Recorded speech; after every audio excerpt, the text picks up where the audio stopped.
ये बांध सरकार का है, ये डैम सरकार का है, आप सरकार से मांग कर रहे हो, पर ये पेच अटका कहाँ पर है? पर सरकार आपकी बात क्यों नहीं मान रही? सरकार को गुजरों ने डरा रखा है। जब नदी में पानी खोला जाता है उनको कोई आपत्ति नहीं। उनकी 39 गांव की डिमांड है, वो समझ में आती है कि भाई डिमांड कर रहे हैं, लेकिन नदी में 360 गांवों को पानी देने में वो पहुंच जाते हैं। नमस्कार दोस्तों, आप देख रहे हो राजस्थान टीवी न्यूज़। मैं आपके साथ में जितेंद्र कुमार। आज मैं बात करूंगा पांचना बांध को लेकर के, जो मुद्दा चल रहा है खंडीप के अंदर, उसी मुद्दे को लेकर मैं बात करूंगा। पांचना बांध जो मामला है उसके लेकर खंडीप में महापंचायत जारी है करीबन 20 दिन से। इसके अलावा पांचना बांध पर भी गुर्जर समाज के द्वारा कुछ लोग हैं, साथी हैं, उनके द्वारा धरना दिया जा रहा है। तमाम मैं जानकारी लूँगा। हमारे साथ में रघुवीर जी हैं, उनसे मैं बात करूँगा। रघुवीर जी, पहले तो आपको शुभकामनाएं कि आप बताया जा रहा है कि आपने ही पांचना बांध की नींव रखी थी। मुद्दे की बात करते हैं तो सभी दर्शकों को नमस्कार और आपको भी बहुत बहुत धन्यवाद कि आप इस मुद्दे पर मीडिया कवरेज कर रहे हैं। मैं सबसे पहले आपको बताना चाहूँगा कि पांचना डैम में 1992 से लेके 2005 तक 13 वर्षों तक पानी आया, और उसके बाद जब गुर्जर आरक्षण आंदोलन था 2006 में, तब जैसे रेल, रोड, बाजार सब बंद हुए तो ये पांचना डैम का पानी भी नहरों में बंद कर दिया गया। कालांतर में गुर्जरों को एमबीसी का आरक्षण मिल गया, बिल्कुल, रेलें खुल गई, रोड खुल गई, बाजार खुल गए, लेकिन पांचना डैम अभी भी 20 साल से पानी की निकासी बंद पड़ी हुई है। तो हमारे बहुत सारे राजनेताओं ने, सामाजिक कार्यकर्ताओं ने कोशिश की कि इसका पानी बाहर निकले समय समय पर, वो हो नहीं पाया। और 2020 तक लगभग लोग भूल चुके थे कि पांचना का पानी कभी आएगा भी। पांचना से पानी आ गया, पांचना बांध भी है नहीं है। हाँ, लगभग लोगों को मतलब बिल्कुल याददाश्त कम हो गई थी, नए बच्चों को बिल्कुल ध्यान नहीं रहा। तो हम लोगों को ऐसा लगा कि भाई हम लोग कुछ करें। तो मैंने और महेंद्र सिंह कैमलार, हमारे ग्रामोत्थान संस्था के और बहुत सारे पदाधिकारी हैं, उन लोगों ने मिलकर ये एक मुहिम चलाई। तो कोर्ट तो हम लोग बाद में गए, पहले हमने कोशिश की कि गांवों में जाके लोगों से बात करें। उनमें एक पांचना चौपाले दिन में रात में आयोजित की, और उसमें इवन हम लोग, हमारे जो कमांड एरिया है उसमें 30% एरिया करीब गुर्जर डोमिनेटेड गांव है, उनमें गए। वो पांचना जो मित्र थे हमारे, वो गुर्जर लोग भी हमारे पांचना मित्र थे उस समय, उनसे भी बात करते थे। तो उनका भी मन था कि इसमें पानी आना चाहिए। कमांड एरिया में करीबन 39 के आसपास गांव है टोटल इसमें। नहीं, कमांड एरिया में टोटल 35 गांव है, 35 है। लेकिन इस नहर से पानी 47 गांवों में आता है। अच्छा। तो 12 वो गांव है जो अनकमांड के गांव है ऑलरेडी जी। ऊपर, उनमें छोटा छोटा एरिया है, जैसे 12 हेक्टेयर, 15 हेक्टेयर, 20 हेक्टेयर। तो कुल मिला के 47 विलेजेस जिनमें पानी आता है। तो 35 तो कमांड एरिया और 12 अनकमांड एरिया। जी, अभी बात करते हैं जो मुद्दा चल रहा है। मुद्दा चल रहा है जैसे कि आपकी महापंचायत जारी है लगातार कंटिन्यू। कब तक महापंचायत जारी रहेगी और अभी क्या मांग कर रहे हो आप लोग? देखो, आपको मैं थोड़ा बैकग्राउंड बताना पड़ेगा। जब हम लोगों ने ग्रामोत्थान संस्था के माध्यम से 2020 दिसंबर में एक PIL दायर की 14/825/2020, 2022 में उसका एक निर्णय आया जुलाई 2022 में कि नहरों में पानी खोला जाए जी। और दूसरा है कि जहाँ भी और प्लानिंग हो सकती है वहाँ पे प्लान कर ली जाए और नहरें, और यदि कोई व्यक्ति कानून व्यवस्था को हाथ में ले तो उसके विरुद्ध कड़ी कानूनी कार्रवाई की जाए, ये उस आदेश में लिखा था। तो उसके एवज में कलेक्टर करौली और कलेक्टर सवाई माधोपुर ने जुलाई 2022 में एक अखबार में विज्ञप्ति निकाली कि भाई किसी को कोई आपत्ति हो तो 5/8/2022 तक अपनी शिकायत, अपना अभ्यावेदन, अपनी आपत्ति दर्ज कर दे। लेकिन जो लोग ये पानी मांगने की बात कर रहे हैं डैम के पास, इन्होंने कोई आपत्ति दर्ज नहीं की, कोई परेशानी नहीं जाहिर की, और उसके बावजूद भी सरकार ने फिर नहरों में पानी नहीं खोला। अभी वो लोग धरने पे बैठे हुए हैं। वो धरने पे बैठे हुए हैं, उनकी डिमांड है कि उनको पहले पानी मिले। अच्छा। तो पानी तो उनको मिल चुका पहले। 2020 में जब उनकी 13 गांवों की लिफ्ट स्वीकृत हुई, जब सिद्धार्थ सियाग कलेक्टर थे, तो उस समय उनको पानी करीब 6 महीने तक ट्रायल के तौर पर उस नहर में पानी गया। अब वो कहते हैं हमारे और गांव बच गए हैं, जबकि 13 गांवों का बोर्ड 2010 से वहाँ लगा हुआ है। अच्छा। उनको सब पता है कि 13 गांवों में पानी आने वाला है, तब कोई डिमांड नहीं की गई।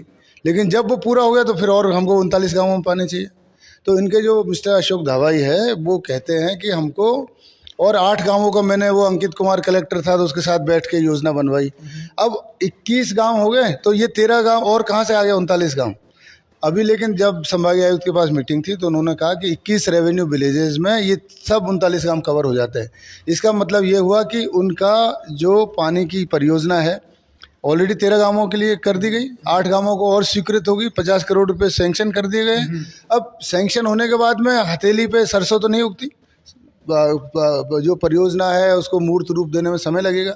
सरकार से वो जल्दी से जल्दी काम कराए, हमारे को उसमें कोई आपत्ति नहीं है, हमने कोई उनकी कभी डिमांड की आपत्ति नहीं की, पर वो हमारे पानी को रोकने की बात करते हैं, एकदम गलत बात है।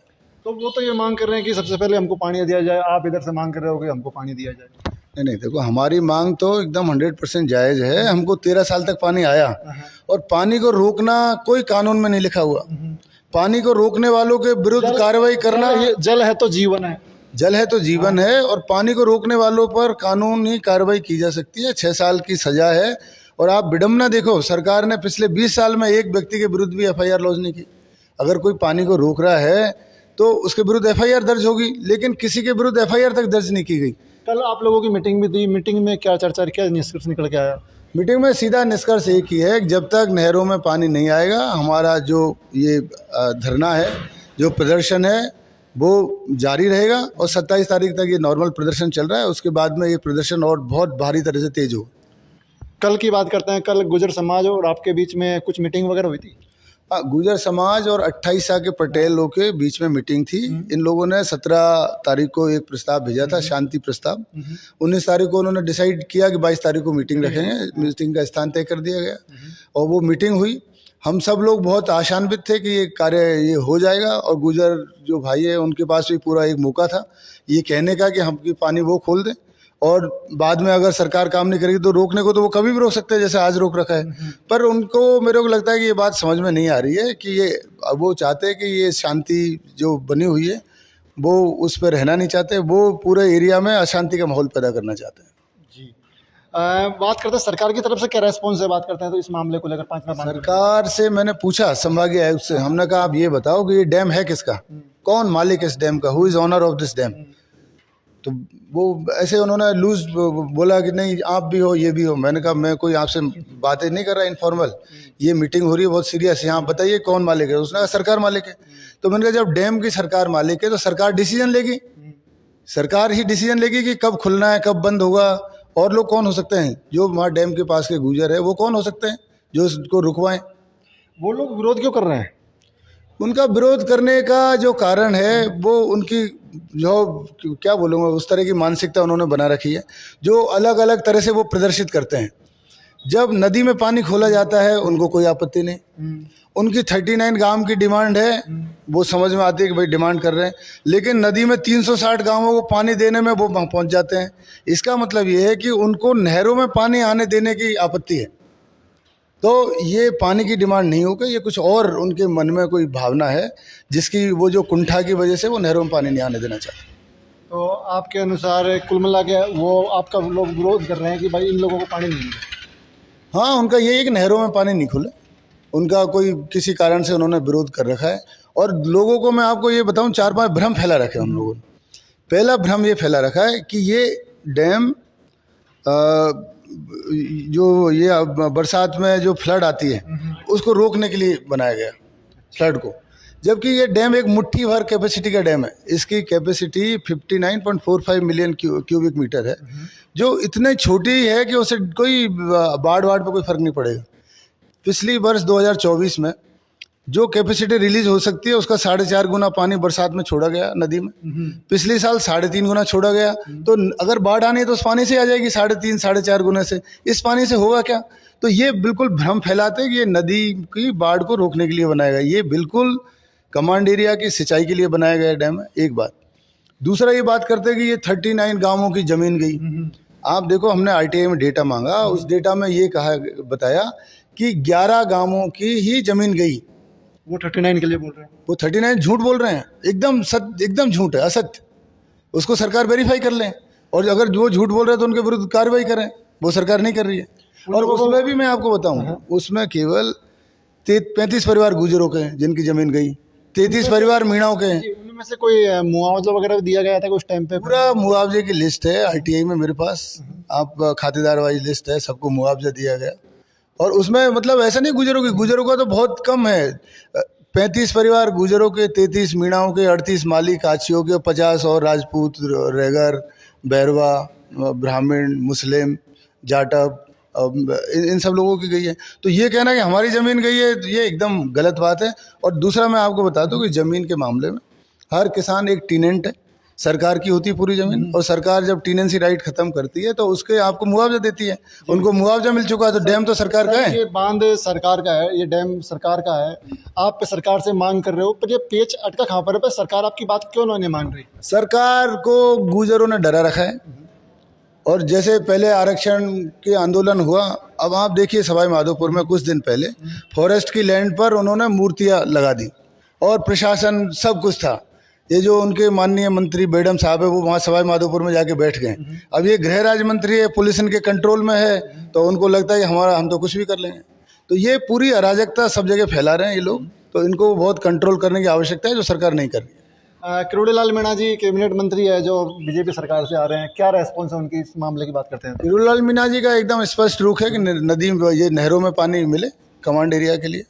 वो ज्ञापन वगैरह भी दिया था उन लोगों ने, सरकार को 4 पेज की लंबी चौड़ी चिट्ठी लिखी। उन्होंने बताया किसानों को हर साल 200 करोड़ रुपए का हानि हो रही है, अब तक 4000 करोड़ रुपए का नुकसान हो चुका है, और कोर्ट के 3 आदेश हो चुके हैं, और 8 जुलाई 2022 को, 23 अप्रैल 2026, 1 मई 2026 को, और इन पर कंटेम्प्ट लगा हुआ है, तो पानी खोला जाए।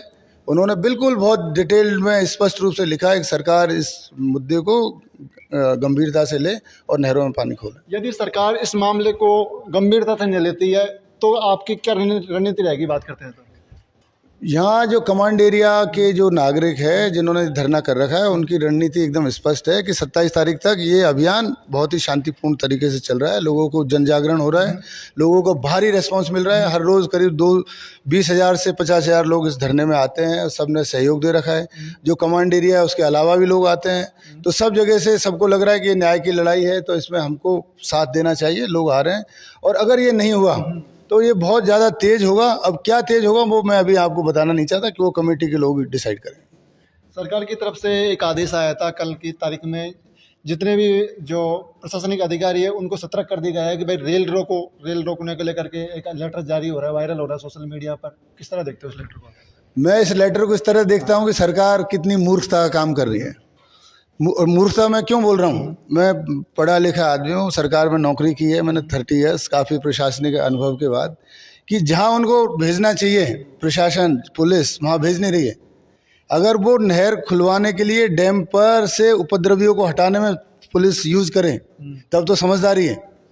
यहाँ अपने आप रेल रुकना बंद हो जाएगी। रेल क्यों रुकेगी? अगर नहर आ जाएगी तो रेल रुकना बंद। आप तो रेल रुकने को तो रोकना चाहते हो, पर पानी खोलने को खुलवाना नहीं चाहते हो, पानी रोकने वालों को नहीं कुछ कर रहे हो। तो ये तो जो लोग डिसीजन ले रहे हैं उनको समझ नहीं है, मैं इतना कहना चाहूँगा आपने। ये क्या सरकार और आपके बीच की लड़ाई है या फिर गुजर मीणाओं की लड़ाई है? नहीं, गुजर मीणाओं की क्या लड़ाई है इसमें? ये तो सरकार ही गुजरों को बढ़ावा दे रही है, उपद्रवियों को बढ़ावा दे रही है, उनके अगेंस्ट में कार्रवाई नहीं कर रही है। आप ये देख ले, कोई आदमी मान लो कि कोई बहुत ज़्यादा कोई मर्डर कर रहा है, कोई रेप कर रहा है, और उस पर कोई कार्रवाई नहीं करें, और जो आदमी जिसके साथ अत्याचार होता है उसी को समझाते रहें, तो इसको क्या बोलोगे? ये लगभग वैसी बात है। जो नहर में पानी नहीं खुलने दे रहा उससे कुछ नहीं कहते। 20 साल में एक FIR नहीं करते, वहाँ पुलिस नहीं भेज रहे, वहाँ FIR नहीं कर रहे। यहाँ आदमी जब ट्रैक से आ रहा है, थोड़ा इधर उधर हो गया, उस पर FIR लॉन्च कर दी जाती है। तो ये ऐसा ही है कि जो आदमी दुराचार कर रहा है, अत्याचार कर रहा है, उससे सरकार कुछ नहीं कर रही है, और जिसके ऊपर अत्याचार हो रहा है उसको और सरकार भी अत्याचार में इन्वॉल्व हो रही है। मेरा लास्ट सवाल है आपसे, 27 तक आपने टाइम दिया सरकार को, 28 का ऐसा क्या होने वाला है? 28 को कुछ भी होगा, रेल भी रुक सकती है, रोडें भी रुक सकती है, लोग 5 नापे भी कूच कर सकते हैं, तो कानून व्यवस्था बहुत ख़राब हो सकती है इस एरिया में। तो लास्ट मांग आपके नहरों में पानी छोड़ा जाए? हाँ, हमारी तो एक ही मांग है कि वर्तमान में नहरों में पानी खोले, और जब भी सीजन आए फसल का उस समय पानी खोला जाए। कहीं न कहीं जो पशु है उनको फ़ायदा मिलेगा, यहाँ के लोग हैं उनको फ़ायदा देखने को मिलेगा। नहीं, अभी क्या है आप देखिए, ये इस एरिया में आज 23 तारीख है, 23 जून, 23 जुलाई से पहले इधर मानसून नहीं आएगा। करीब 1 महीना है मानसून आने में। यहाँ पर पानी की बहुत प्रॉब्लम है, लोग टैंकरों से पानी डलवा रहे हैं। तो अगर पानी खोला जाता है तो पशुओं को पानी होगा, पक्षियों को पानी होगा, और जो चरी इत्यादि जैसे पशु के लिए चारा कर सकते चारा के लिए होता हैं, है। वो चारा कर सकते हैं। छोटे छोटे लोग खेती बाड़ी कर सकते हैं। तो पानी आने से लाभ ही लाभ है, क्योंकि पानी डैम में अभी भी 1050 MCFT भरा हुआ है। बरसात आने पर फिर ओवरफ्लो होकर फिर नदी में जाएगा ही जाएगा, जैसे पिछली बार 3.5 गुना गया। तो सरकार को कोई नुकसान नहीं है, तो पानी खोलने में मेरे को लगता नहीं है कोई नुकसान है। जी, आपका शुभ नाम सर? मेरा नाम रघुवीर प्रसाद मीना है और मैं ग्रामोत्थान संस्था का अध्यक्ष हूँ, और मेरा गांव पिलौदा है जो कमांड एरिया का एक बड़ा गांव है।